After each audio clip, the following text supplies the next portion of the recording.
예, 시청자 여러분, 한 주 동안 잘 지내셨죠? 신유리입니다. 이해랍니다.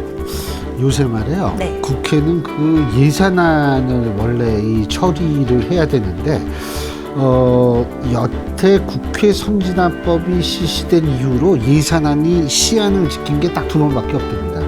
그러니까 예산안 처리, 이게 사실 우리 세금을 어떻게 쓰느냐 하는 이 부분이거든요. 그렇죠. 이거 굉장히 중요한 부분인데, 네. 이거 약속 안 지키고 맨날 이 시간 질질 끌다가 이 막판에 가서 또 이렇게 넘어가는 거, 저는 사실 좀 궁금해요. 그러면서 어떻게 민생 얘기를 할 수 있나 이런 생각이 드는데요. 이런 정치 구조와 정치판이 과연 22대는 어떻게 바뀔까, 이런 생각도 사실 드는 것이 사실입니다. 그래서 이제 이런 22대 국회에선 좀 더 많이 바뀌어야 된다라는 생각이 드는데, 오늘 그런 얘기를 한번 해볼까 일단 생각이 듭니다. 네, 오늘 또 날카로운 시선으로 그런 여러 현안들 짚어주실 분 모셨습니다. 신지호 전 의원과 함께합니다. 안녕하세요. 안녕하세요.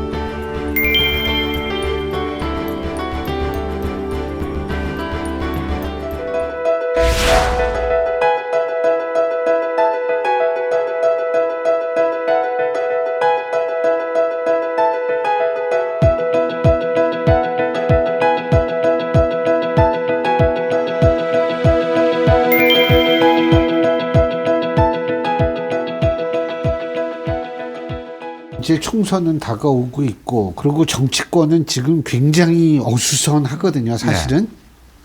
이상민 의원 네. 탈당했는데 네.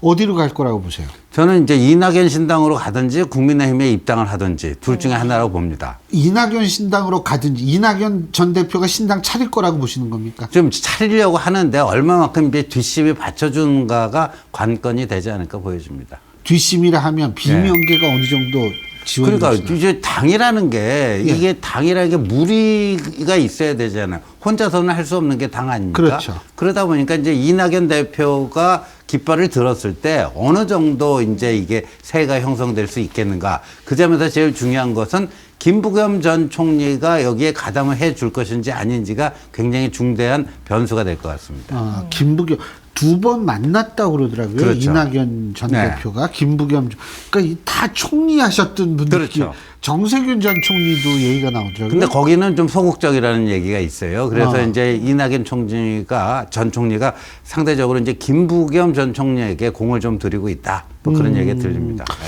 그러면은 파괴력은 어느 정도라고 예상하세요? 근데 조금 타이밍은 늦었어요. 그러니까 이낙연 전 대표가 6월 말에 귀국을 했으니까 아니 뭘 꼭 찍어서 먹어봐야지 그게 뭔지를 알면 늦잖아요. 정치는 이 타이밍의 예술이고, 특히나 어떤 이거 사람들이 이끌려면 신속하고 정확한 판단력이 굉장히 중요한데, 이재명의 민주당이 이렇게 될까라는 걸 이제 와서 알았다는 건 너무 늦은 거 아니에요? 딱 보면 알아야죠. 그러니까 그때부터 예를 들면 김대중 노선의 전면적 복원, 이재명의 민주당은 전통적인 민주당 노선에서 완전히 일탈해가지고 열차가 전복되기 직전이다.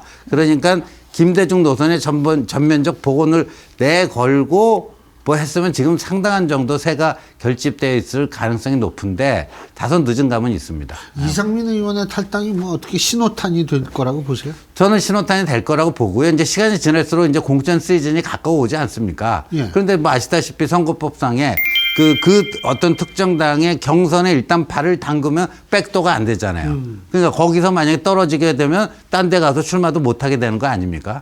예. 네.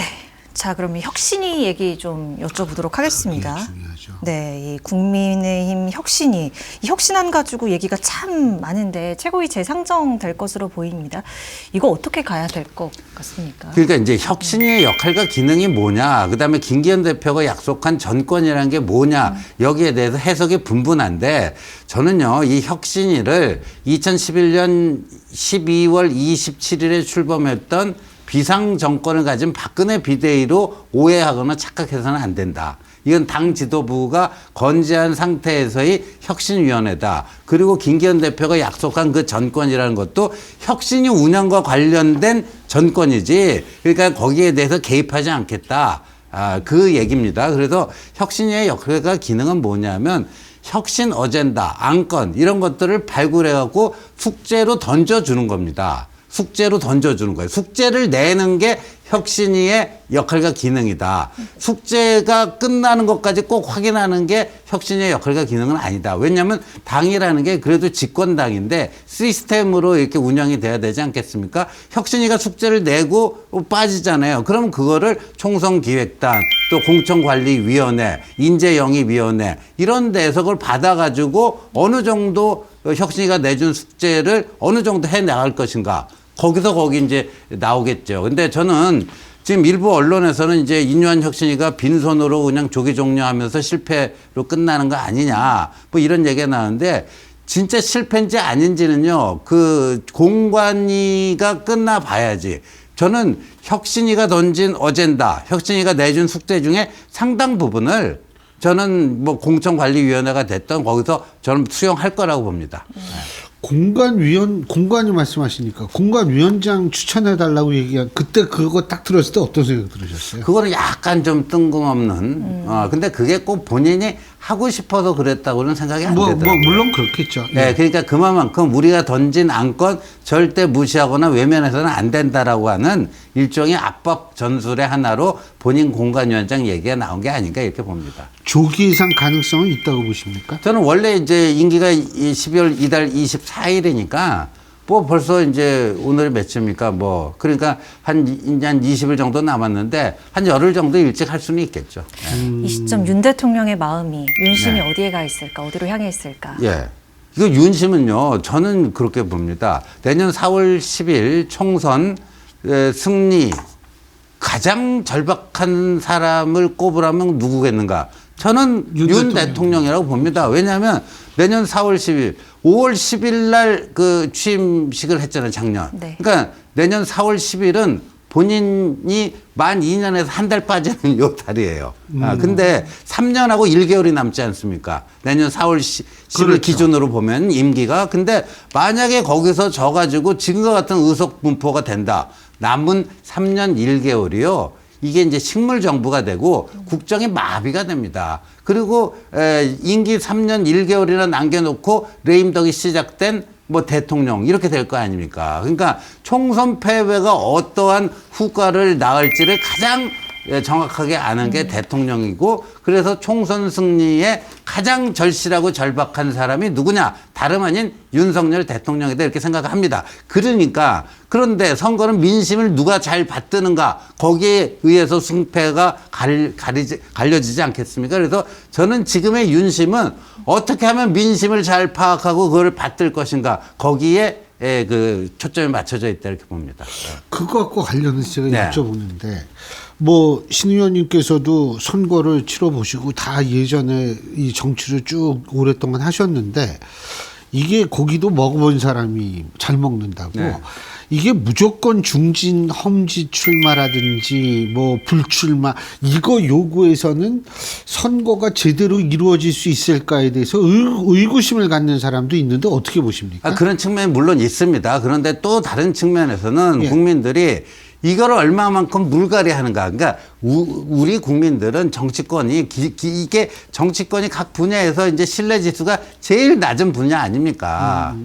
그러니까 이게 좀 물갈이 폭이 크기를 바라는 거예요. 그다음에 얼굴도 바뀌기를 원하고 그러니까 대표적인 인물들은 그런 점에서 이제 뭐 불출마를 하거나 근데 이 집권당의 그 메리트는 뭐냐면 불출마한다고 거기서 정치 생명이 끝나는 것도 아니고 이후 정치 뭐가 길이 막혀버리는 것도 아니고 국회의원만 뭐 꼭 그 좋은 자리 아니잖아요. 다른 방식으로 이제 정부의 국정수행에 뭐랄까 할 수 있는 역할이 충분히 있기 때문에 저는 뭐 김기현 대표 결국은 내년 초 정도 되지 않을까 보는데 뭐 불출마 선언하고 선거 지휘하지 않을까 보여집니다.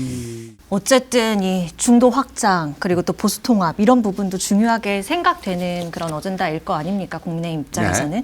원희룡 장관도 오늘 어떤 발언을 한 것 같은데 어쨌든 이준석 전 대표도 같이 좀 네. 함께하는 그런 부분을 시사하고 있는 것 같아요. 그래서 네. 어떻게 바라보고 계신지. 그러니까 제가 듣기로는요. 당에서는 이준석 전 대표를 못 쫓아내거나 구박거나 할 생각이 전혀 없었어요. 이준석 전 대표 원래 지역구가 서울 노원병 아닙니까? 그래서 저는 당내에서는요, 이준석 전 대표를 개인적으로 싫어하는 사람들조차도 선거 승리를 위해서, 밖에 있는 사람도 데리고 들어가야 되는데, 덧셈 정치를 해야 되니까, 있는 사람 잠깐 밀어내는 건 말도 안 되는 거다. 나는 개인적으로 이준석이 밉지만, 이준석은 공천 줘야 된다고 한다.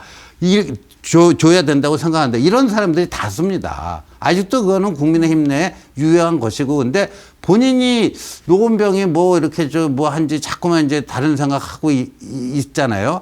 근데 저는 그게 그렇게 동력이 붙기가 쉽지 않을 거라고 보고요. 그래서 결국은 이준석 대표에게, 전 대표에게 일정한 또 공간을 열어주는 배려를 할 시점이 오지 않을까 보여집니다. 배려를 하면 네. 이제 그게 받아들여야 되는데 네. 받아들일 거라고 보세요? 신당 안 만듭니까? 저는 신당은 안 만드는 게 아니라 못 만들 가능성이 좀 있다. 왜요? 아니, 같이 할 사람들이 있어야 되잖아요. 그런데 그 천하용인이 그래도 지금 이준석과 함께 움직이는 유일한 공개된 멤버 아닙니까? 거기 유일한 이제 현역 의원이 허은하 의원인데, 이준석 신당에 가는 순간 이 비례대표이기 때문에 이 배지가 떨어지잖아요. 그렇죠. 그걸 감수하고 과연 갈 수 있겠나 하는 생각이 듭니다. 그 몇 달 차이밖에 안 되잖아요. 몇 달 차이지만, 그러니까요, 그 의원들은요, 그 몇 달도 굉장히 중시 굉장히 큰 여기는 건가요? 분들이 많습니다. 아. 네. 저는 한 몇 달, 서너 달 차이인데 그게 그렇게 큰 차이인가 그랬더니, 그게 큰 차이군요. 네, 그럴 수도 있다고 봅니다. 네.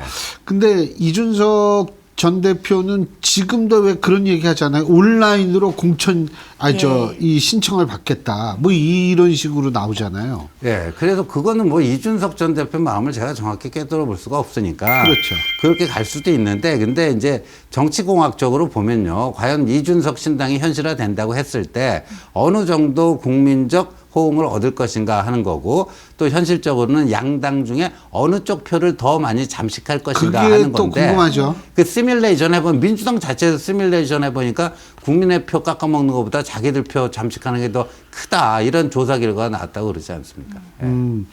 그 이준석 신당은 그렇고, 이낙연 신당은 만들어질 것 같고, 네. 이낙연 신당이 만들어지면 국민의힘한테 그럼 득입니까? 실입니까? 이 정치공학적으로 보면 이제 야권 분열이니까, 이제 이 득이 된다고 봐야 되는데, 근데 이제 2016년에 뼈아픈 교훈이 있잖아요. 그때 새정치민주연합에서 국민의당. 안철수 대권 주자가 나오면서 국민의당을 만들어 갖고, 그러니까 야권이 1여 2야로 치르는 거니까 기본 180석 간다, 그렇게 하면서 내부적으로 무슨 공천 파동이 일으키고 하다 아예 쫄딱 망했잖아요. 그러니까 야권 분열이 곧 이 승리의 보증수표는 아니다. 야권 분열되더라도 저희 국민의힘은 겸허한 자세로 분열되지 않고 가는 게 중요하다고 봅니다.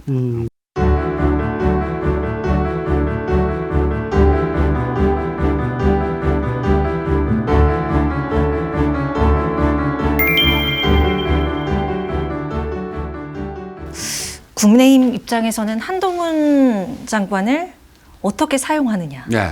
물론 본인의 의중도 중요하겠습니다만 네. 어떻게 사용하는 것이 가장 현명한 방법이라고 고려를 하고 있을까요? 여러 사람들이 여러 가지 이제 시나리오를 제시를 하고 있는데, 제가 제일 좀 매력적으로 느끼는 시나리오는요, 한동훈 장관이 종로 중구 선거구, 종로 중구. 그러니까 지금 여기 이데일리 여기 TV가 여기 중구네요, 보니까. 네, 맞습니다. 근데 요번에 이제 선거구 획정이 되면요, 아마 여기가 이제 그 유권자 수가 13만 명이 안 돼요, 중구가. 그래갖고 종로하고 합쳐질 가능성이 높습니다. 그래서 종로 중구 선거구가 될 텐데, 여기에 한동훈 장관이 출사표를 던지면서, 출사표만 던지는 게 아니고 뭘 해야 되냐면, 이재명 대표에게 결투 신청을 하는 거죠. 여기 갖고 한번 붙어보자. 여기 종로 중구가 전형적인 이른바 스윙 스테이트고, 그 다음에 이 정치적 상징성 면에서는 당연 1번지고, 그리고 역대 보면 여기서 그런 그 거물급들이 많이 혈전을 벌였잖아요. 지난번에도 그 당시 여당의 대표 선수인 이낙연, 네. 야당 대표인 황교안, 이렇게 붙고 그랬으니까, 이재명 대표에게 결투 신청을 했고 여기서 한번 붙어보자 그러면 이재명 대표가 올까요? 안 올까요? 저는 안 올 가능성이 99% 돼 보이는데, 그렇게 되면 선거전 초반에 기세를 완전히 제압하고 들어가는 거죠. 그래서 저는 그 시나리오가 가장 좋은 시나리오가 아닌가. 시나리오는 좋은데 네. 지금 개각을 했잖아요. 네. 근데 한동훈 장관은 빠졌어요. 네. 그러니까 한동훈 장관은 언제 하느냐? 원포인트 개각한다. 네. 그러니까 얘기가 나오는 게 그럼 이거 비례로 가는 거 아닌가? 이런 얘기가 나오죠. 근데 선거법 협상이 언제 어떻게 끝날지 모르겠는데, 네. 그러니까 그 과거와 같은 병립형으로 돌아갈지, 지난번과 같은 준연동형제로 그냥 갈지 그런데, 지난번과 같은 준연동형제로 가면은 위성정당을 만들어야 되잖아요. 근데 한동훈 장관은 누가 봐도 당의 에이스 아닙니까? 당의 에이스를 위성정당 비례대표 후보로 뭐 한다? 그거는 정말 안 맞죠. 아니 근데 지금 병립형 뭐 이런 말씀 하셨는데 사실 그거 국민들 병립형 준연동형 연동형 이거 여기까지 이제 우리가 살기도 지금 버거운데 언제 그거 들여다보고 있습니까? 그 사실 그들의 싸움처럼 비춰지거든요. 그렇죠. 예? 네. 근데 그거 가지고 그렇게 그걸 막 서로 싸워야 되나요? 아, 이게 저는 뭐 연동형 비례대표제 뭐 신일 교수님이 이제 독일 박사시니까 워낙 잘 아시겠지만 전 취지는 굉장히 좋다라고 보는데 이게 한국적 현실에서 그 취지에 맞게끔 이게 현실에서 그게 나타날 수 있겠는가 하는 점에서 좀 회의적입니다. 그래서 자꾸만 복잡하게 그러다 보니까 국민들은 산식은 알 필요가 없다. 그냥 찍기만 하면 된다. 이런 망언이 튀어나오는 거 그렇죠. 아닙니까? 그래서 저는 모든 제도는 간명하게 좋다고 봅니다. 송영길 전 대표가 네. 윤석열 퇴진을 외치면 네. 민주당의 친구다. 이렇게 네. 말했습니다. 예. 뭐 송영길 전 대표 말에 대해서 자꾸만 코멘트를 해야 되는 이 현실이 좀 서글프기는 합니다. 예. 서글프긴 한데 저는 뭐 송영길 전 대표가 뭐 윤석열 퇴진당 뭐 검찰개혁당 이런 걸 만들겠다고 하는데 보니까 조국 전 장관도 송영길하고 같이 할 생각 없다. 이준석 전 대표도 송영길하고 같이 할 생각 없다. 그럼 송영길 혼자 하나요? 그래서 근데 이제 8일에 검찰 조사 받지 않습니까? 돈봉투 사건. 그리고 나서 아마 구속영장이 청구가 될 텐데 제가 봐서는 뭐 무슨 당이 됐던 간에 당의 깃발을 올리기 전에 또 다른 곳에 가 있을 확률이 높다. 그렇게 봅니다. 근데요. 예. 이게 지금 송영길 전 대표가 그런 얘기를 했다라는 사실 자체는 제가 얼핏 저의 그냥 생각인데 이게 지금 준연동형이 계속 가면 예? 예. 뭐 자꾸 민주당 국민의힘이 위성정당을 만들 것이다 뭐 이런 얘기를 하는데 네. 자신들이 그걸 안 만들어도 조국 신당이나 송영길 신당이 그 역할을 해줄 수 있지 않을까라고 생각하지는 않을까요? 그렇게는 생각할 텐데 이재명 대표는 욕심이 그게 아니겠죠. 그걸 나눠 먹을 생각이 없는 거죠. 이 친명이 그거를 친명계에도 지금 나눠줘야 될 그것들이 많습니다. 예, 그래서 그거를 이 친명이 아닌 뭐 조국계다 뭐 이 송영길계다 뭐 이런 데랑 나눠 먹을 생각이 별로 없는 것 같아요. 예, 그래서 저는 뭐 이재명 전 대표는 사실상 속마음은 병립형으로 돌아간 걸로 굳힌 게 아닌가 이렇게 봅니다. 그러니까 결국 근데 이재명 대표는 사실 가장 누구보다 또 그분도 이 총선 승리가 절박한 분이라고 생각이 드는데도 이게 어떻게 해서 이기면 된다 이게 아니고 그냥 어쨌든 나눠서 이기는 것보단 나의 이름으로 이기는 것이 중요하다 이렇게 본다는 말씀이시죠? 그러니까 그 이제 이재명 대표의 어떤 속마음에 대해서 이제 두 가지 설이 다 있는데 그러니까 우리의 그거로 상표로 이길 수 있으면 그게 베스트겠죠. 그게 베스트인데 현재로서는 그런 거를 꿈꾸고 있는 게 아닌가 보여집니다. 아직도 이제 민주당에서는 윤 대통령이 뭐 아직도는 아니죠. 윤 대통령이 이재명 대표 만나야 된다고. 네. 이건 어떻게 보세요? 이 시점에.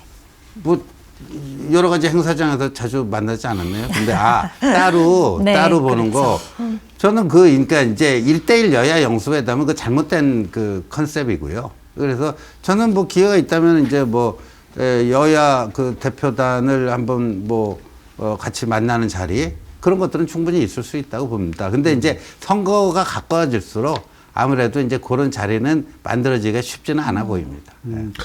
지금 사실 이재명 대표 얘기가 나왔으니까 이재명 대표의 사법 리스크가 다시 조금씩 더 올라가고 있다라는 분석들이 많고 뭐 실제로 그렇게 느끼시는 분들이 많을 거 아닙니까? 네. 근데 그게 리스크가 이렇게 올라갈수록 이재명 대표의 입장에서 볼 때에는 당에 대한 장악력을 더 키워야겠다 이렇게 생각하지 않을까요? 그렇죠. 그런 비명들은 갈 데가 더 없어지는 거 아니에요? 그러니까요. 어차피 뭐 저 청명에 죽나 한식에 죽나 죽는 건 죽는 거 아닙니까? 그러면 이제 빨리 이 정도 됐으면요.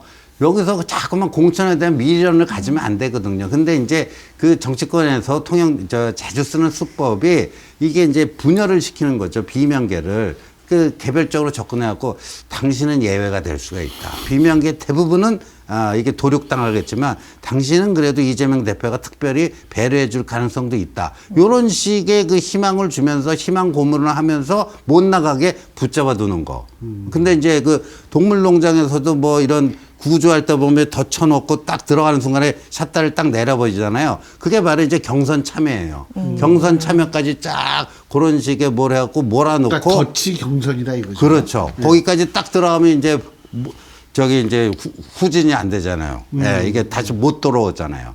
예. 그러니까 그렇게 해서 그 밖으로 뛰쳐나가는 사람을 최소화하려고 하는 작전 아닌가 보여집니다. 근데 뭐 그분들도 그거 충분히 알겠죠, 알기야. 근데 알면서도 당하는 게, 그러니까 뭐 마치 그냥 진지한 표정으로 이재명 대표가 당신은 특별하게 배려할 수 있다. 그러면, 근데 진짜 그럴 것 같기도 하거든요. 거기 이제 한마디 더 붙이는 거죠. 네. 보니까 지역구 경쟁력이 이거 대단하던데. 그렇죠. 그럴 리가 있어. 이런 식으로 나가는 그럼 거죠. 저 사람이 나의 진가를 알긴 아는군요, 또. 그렇죠. 그게. 아니, 그래서 참 여러 가지로 지금 굉장히 혼돈스러운데 요게 정리되는 시기가 대충 12월 한 중하순 되면. 이제 중하순이면요. 그 남을지 말지를 늦어도 중하순에는 결정해야 됩니다. 안 그러면 이제 나오기도 힘들어집니다. 그죠. 더군다나 그때 나오면 뭐 이삭 줍기네 뭐 그렇죠. 이삭이 돼버리니까. 네, 이삭이 돼버리잖아요. 그러니까 그거는 진짜 네. 받아들이기 힘들겠죠. 그리고 이제 민주당 사람들하고 얘기해 보면요.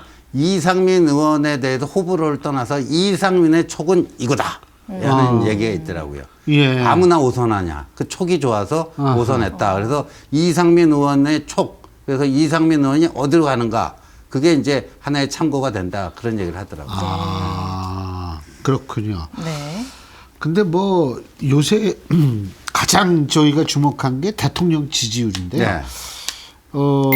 이제 사실 이론적으로 보면 대통령 지지율이 지금 30%대면은 이게 정권 심판론으로 흐르는 거 아니냐. 뭐 네. 이런 얘기 나오는데 선거 구도가 어떻게 네. 보세요? 그래서 선거 전에 대통령의 그 국정수행 지지율이 앞에 4자는 나와야 된다. 그래야 선거를 해볼 만하다. 앞에 계속 3자로 머물러 있으면은 굉장히 선거하기가 좀 쉽지가 않다. 근데 누구보다도 대통령께서 그걸 잘 알고 계실 거라고 보고요.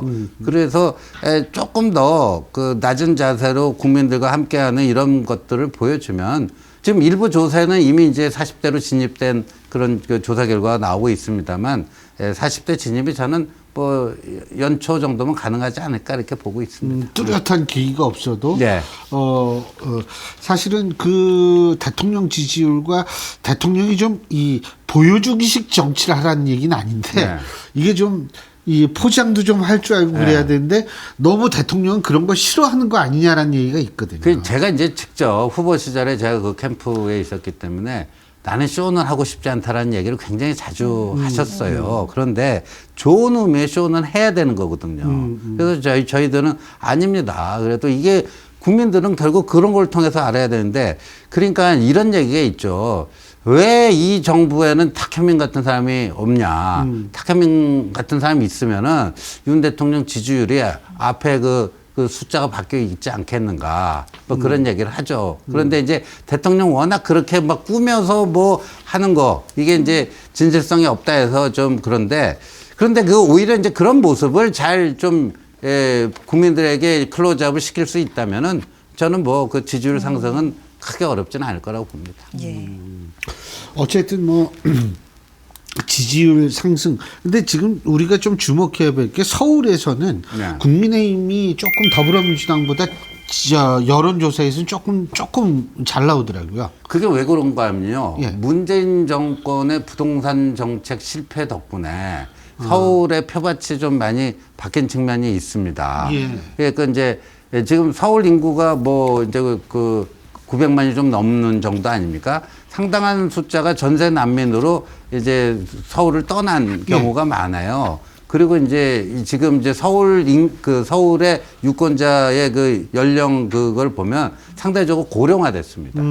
그래서 이제 서울이 과거에 이제 보수 정당에게는 서울보다는 경기가 그래도 표밭이 조금은 낫다. 이렇게 했는데 요새는 바뀌었거든요. 서울이 경기보다 표밭이 좀 낫다. 뭐 그런 게 있고, 그다음에 또 이제 재개발이 좀 많이 진행된 그런 지역이 있습니다. 저희 마포 간만 하더라도 지난번 선거 때 하고 비교해 보면 새로 이제 아파트 재개발돼서 신규 입주한 이런 세대가 꽤 되거든요. 네. 그렇게 이제 유권자 구성이 바뀌고 하면서 서울 선거는 좀 얼마나 경쟁력 있는 후보를 적재적소에 배치를 하는가에 따라서 해볼만 하는 선거다. 이렇게 보고 있습니다. 사실 신 의원님은 일본 게이오 대학에서 예. 정착 박사 하시고 KDI 국제정책대학원에서 교수생활 하시다가 이제 국회의원 하시고 이번에 다시 도전하시게 됐는데 지금 신 의원님께서 그 말씀하시니까 이번이요.